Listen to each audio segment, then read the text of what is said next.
அனைவருக்கும் வணக்கம். என் பெயர் வீரலட்சுமி. நான் அரசு பாலவனத்தத்தில் அரசு மேல்நிலைப் பள்ளியில் 7ஆம் வகுப்பு படிக்கிறேன். இன்னைக்கு நான் பொதுமைய வட்டம் எப்படி வரைகிறதுன்னு எங்க ஸ்கூல்ல உள்ள ப்ரொஜெக்டர்ல டிஜிட்டல் காம்பஸ்ல எப்படி வரைகிறதுன்னு சொல்லி தர போறேன். முதல்ல நம்ம பொதுமைய வட்டம்னா என்னன்னு தெரிஞ்சுக்கலாம். ஒரே மையத்தை கொண்டு வெவ்வேறு ஆரத்தை கொண்ட 2 அல்லது அதற்கு மேற்பட்ட வட்டங்கள் பொதுமைய வட்டங்கள் எனப்படும். இப்ப நான் எப்படி வரையறதுன்னு பார்க்கலாம். இப்ப நம்ம ப்ரொஜெக்டர்ல ஜியோமெட்ரி டூலை எடுத்துக்கலாம்.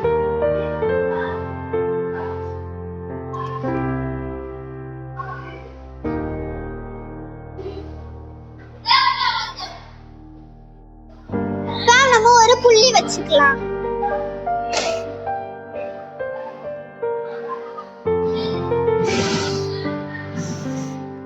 இதுதான் மைய புள்ளி.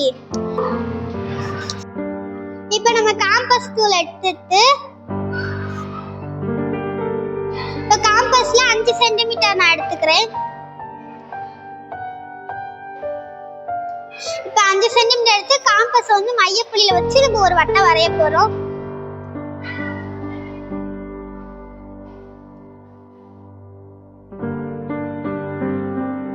மையப்புள்ளியில வச்சாச்சு. அடுத்து நம்ம இப்ப வரையலாம்.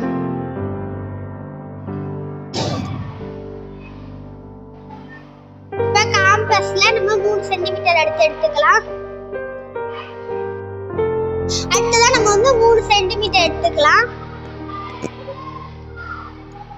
இப்ப 3 சென்டிமீட்டர் எடுத்து நம்ம கலர் சேஞ்ச் பண்ணிக்கலாம்.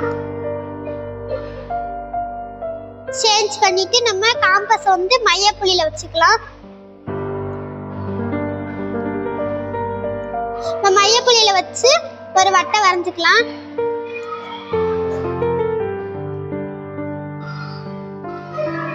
இப்ப வட்டம் வரைஞ்சாச்சு.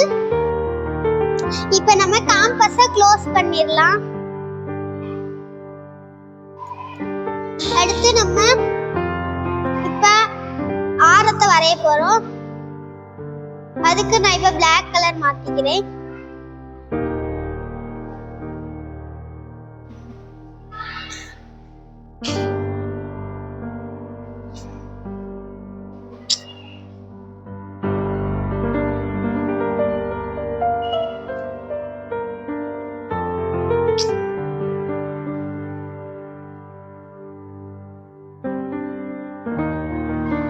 இப்ப நம்ம ஆரம் வரைஞ்சிட்டு இருக்கோம்.